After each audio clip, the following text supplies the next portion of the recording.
I'm Mickey Colton. And I'm Chad Dillon. And this is the Utica Rallycross Series. Went live for race number 5 here in season number 5 here at the Budva Speedway in Montenegro. And I'm glad to be back to this racetrack. We took a break from this track last year, but it's back on the schedule and things have changed. Lots of things have changed. They've actually added a lot more mechanics to the raceway.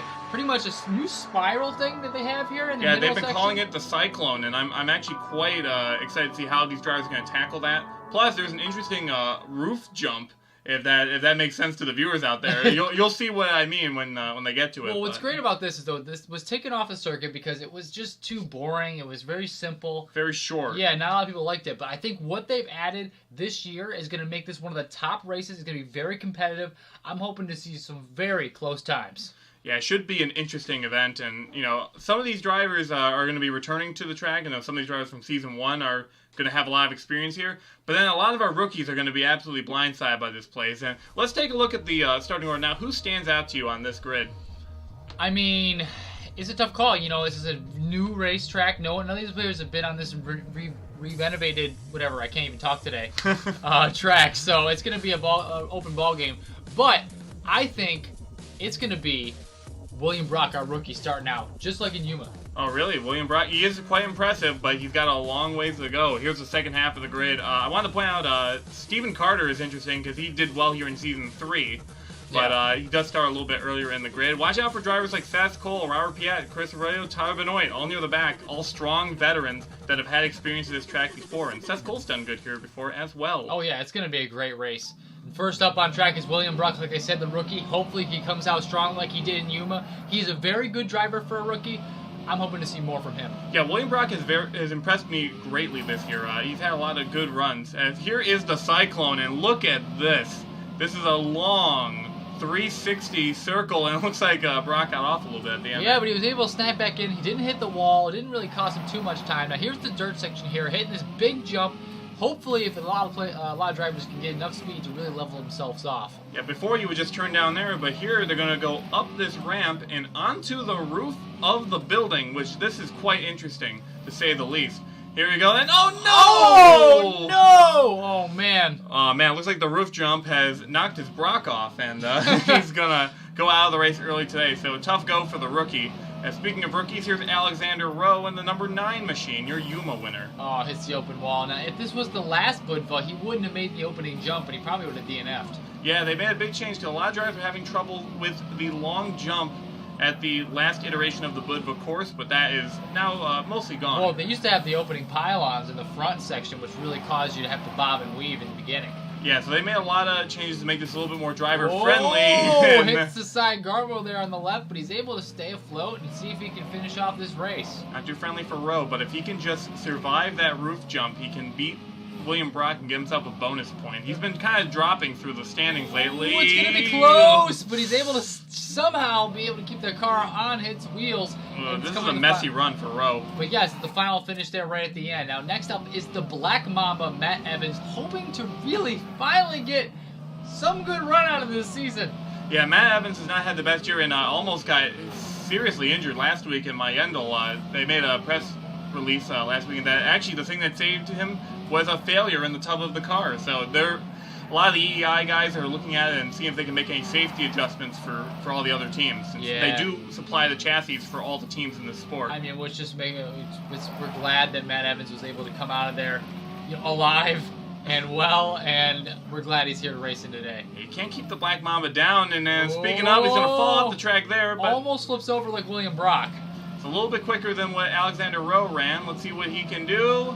It's a 46.405, but I think we can see some improvement. Next up is Chris Dodd with the hot bod, and that fan base has been really wild. But Chris Dodd, there's some reports that he's getting a little overwhelmed by it. Yeah, the fan base is scaring me as well, but they're always fun. But you know what? Let's just tame it down a little bit. Chris Dodd's getting a little overwhelmed.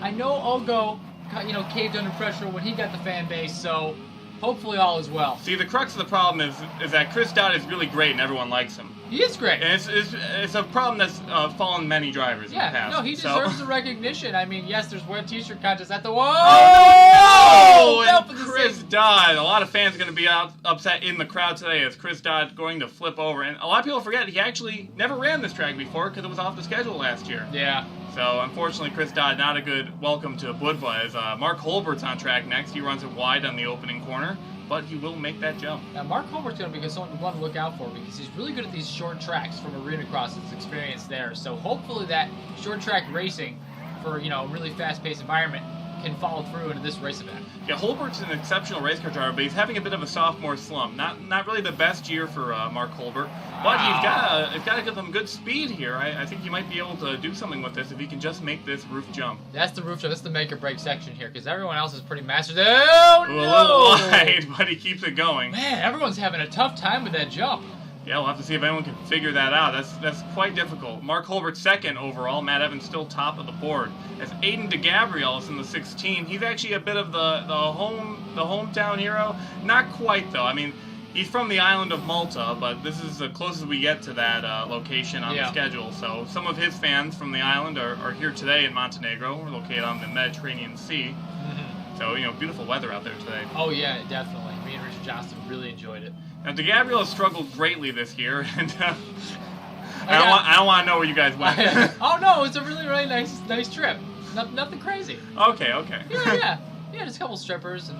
Oh, and this is a family program, but yeah. Aiden DeGabriel is going to come to the line and whoa, 43.562. Holy crap! While we were talking about Richard Johnson, we forgot to mention that DeGabriel actually hit that roof jump fairly well. He didn't have to fall over. He cut off 3 seconds from it, which wow, Anthony DeGabriel really coming out of his shell in the last couple races. Wild card. Here's Esteban Cortez, and he almost beheaded himself on that checkpoint, but he's still going. Let's see what the Phoenix can do, and he's just barreling through the course. This is a good run. Now see how he can handle this jump. Can he level himself off? He does. Does he snap right in? Oh, what a beautiful maneuver by Esteban Cortez. Coming into the rooftop jump here. Would see if he can do it just as well as Anthony DeGabriel. Adam Dunlap got this car a good finish in a previous season. We'll see if he can have a good run today as well. Here we go. Sorry, Jeffrey Finguy. Coming to the line. Wow! 43.5 time. Wow. Esteban Cortez. And my mistake, that was Jeffrey Finguy who drove that car back in Season 1. Adam Dunlap drove it at SAR. Yeah. So sorry for the confusion. But Alex Tanker on track now in the number 12. And Tanker's had an unusually good year. Yeah, I mean, especially... Not to badmouth Tanker at all. I mean, I'm just saying he's not had the best performances in the past, but this year he's really coming to his own. Well, Tanker's always been a middle-of-the-pack driver. You know, nothing special. Not to be mean about it. But Tanker really, like you said, coming out of his shell, and it's going to be really fun to see how things play out the rest of this season. Yeah, Alex Tanker, he's been one of the most improved drivers of this year, I would have to say, and he is currently flying down the course. Wow! Hit that the best one yet. Whoa! 42! 0.62. See, they've learned it. Once you figure out how to do it, that's how. It's tough though. I mean, you got to really straighten yourself out in that jump. It's a really awkward jump to hit. But next up is Scott Roush, one of the rookies here, hoping to battle it out and probably beat out Cody Smart. It's been a fun battle between those two. Yeah, those two have been pretty much neck and neck throughout the entire year. They always perform similarly. Roush didn't start off the year too well, but he's also improved greatly throughout the schedule. He's currently the top driver at EEI. Man, that would have been flawless if he didn't carve into the inside turn there. But here he goes in the final section here. Can he hit the rooftop jump? A little squirrely, but he gets it under wraps. Yeah, final corner, coming to the line. This is going to be a good time for him. Let's see what he does. Whoa! 42.028. That was a close one, but that last segment really helped him out. One after the next. Wow! Man, these drivers have just been one-upping each other as they go along. As Stephen Carter on track, he's your current points leader. Whoa! Close call. Woo! We almost lost Stephen Carter for a second there. Holy shit! Mr. I mean, crap! Whoa! The censors are looking at you, and they're not too happy. They have to pay for one of those censor bleeps to occur. But Stephen Carter actually has some good luck at this racetrack. In Season 3, which was the last time we ran here, finished second overall. So Carter knows his way around the racetrack to see what he can do in the final section. A lot of speed there coming to the last turn. Can he do throwing Scott Roush? Ooh, not quite. A 42.698. That's going to be third overall, but not too shabby for Stephen Carter. But next up is Jeffery Finguy, which a fun fact, in his season debut or his race debut, he finished second here in Season 1.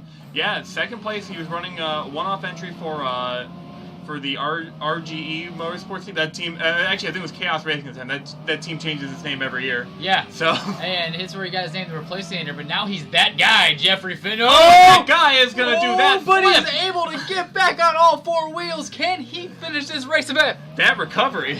Am I right? Well, only that guy can recover that way. Let's see if Finguy can finish this one out. coming over the roof jump. It looks like, ooh, that's going to be a little odd, but... I love the comment. Oh, no! It was a little uneasy, I have to say. Not going to make the top 5 as Zachary Fitzwater Sr. on track in the number 19. Let's see what he can do, because if I remember correctly, the last time he went to a track like this, he had a pretty good run. Oh, yes. We remember clearly from Blackpool. Now, Fitzwater has not really been like the star of the year. He's mostly been middle of the road throughout the schedule, but it's about midway in the season. Now's his chance to try and pick things up. Speed, carbs it around this turn a little wide, but it's not going to kill him too bad because he's going to build a lot of speed coming into the final turn. Zachary Fitzwater going through the roof jump. Can he land it properly? Oh, can he give it? Yes, he does. It's going to be a little slow coming to this final turn. He might make it to the top 5. Let's see. He does! That's 4th overall, so good start to that run for Fitzwater, yeah. I must say. As next up, Captain Clutch, Ray Davis is on track. Yes, Ray Davis having a pretty decent season so far. Nothing spectacular, but he's having some good finishes. What do you mean nothing spectacular? He's a winner this year, my man. Well, he is a winner. That's true.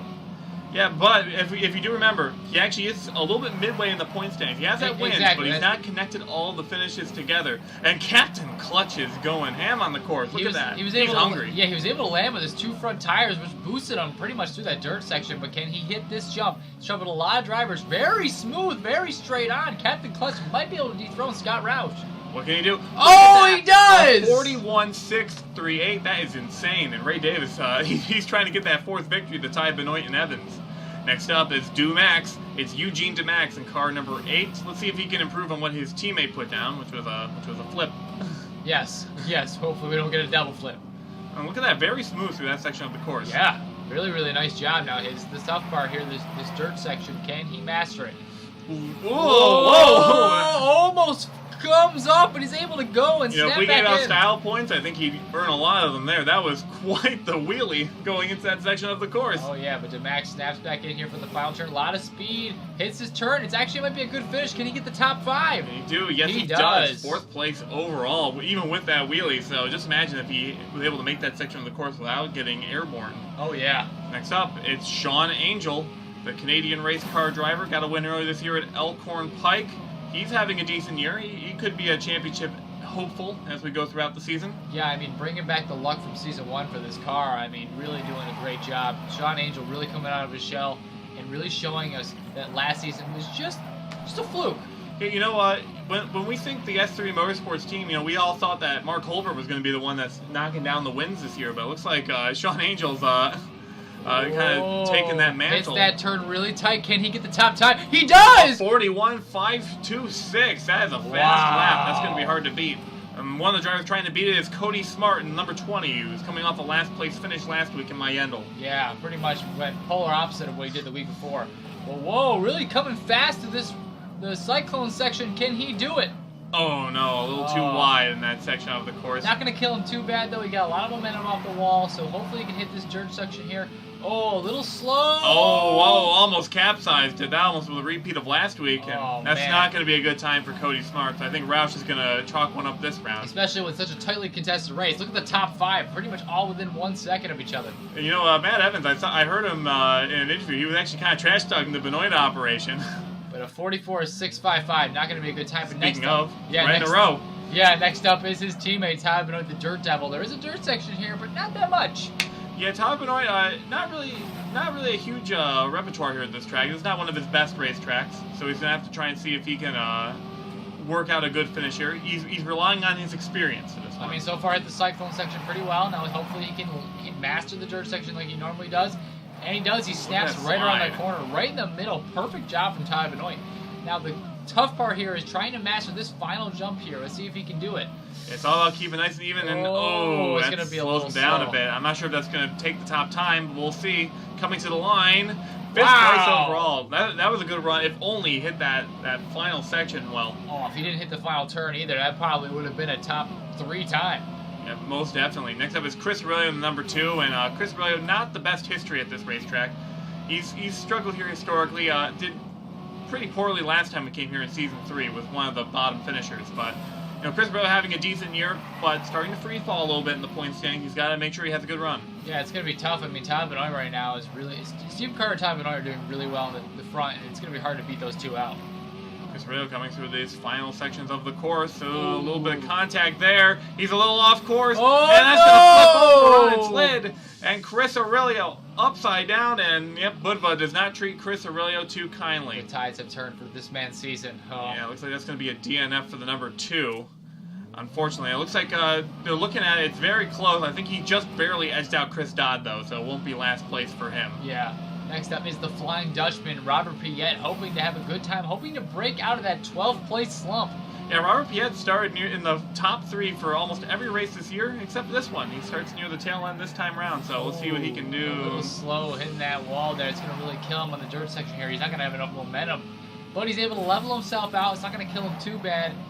See how he can do in the final section. Yeah, Piet not having the best season. Last year was pretty good for him, but this time around, I guess maybe some of that bad karma. Whoa! If he didn't hit that wall there. Yeah, Piet's a little out of control this run, but a 42.972, okay time. Yeah. Not going to be anything to write home about, though. As Seth Cole is up on track in the number 15. I believe he's the last car on track. Yes. Yes, he is. As of number 15 going through this section of the course, the stun man's going to like all these jumps that he's going to have to go through, and I think he was eyeing this particular section of the course, and look at that, real smooth. Yeah, almost at the wall there, but he's able to snap back in. He's got a lot of speed coming through the dirt section. Here he goes for the high flyer. Ooh, almost bottomed out on him in the 15. Coming through the final section of the course. This is the other one he was probably eyeing. It's that roof jump. Not going to be the biggest jump he's ever tackled, but certainly interesting. Oh, a lot of speed. Can he level himself out? He does. Can he get to the finish line in record time? Fifth place overall. Not a bad run for him. But Sean Angel is going to get his 3rd career Utica Rallycross Series victory. Can you believe it? No. Sean Angel is definitely one of the rising stars of the sport. Ray Davis, a solid 2nd place run. That's going to help him in points. Scott Roush, best rookie on the field. Alex Tanker and Seth Cole round out that top 5. Then you got Ty Benoit. Still a good showing for him to help him in points, followed by Eugene DeMax, Stephen Carter battling with Ty Benoit there, Zachary Fitzwater Sr., and Robert Piet rounding out your top 10. Consistently. Look at the top 10, but times, though. Look how close those competitors are. And there were so many instances of drivers surpassing each other throughout this race. We have to check the records, see if this matched Seoul, South Korea a couple years back.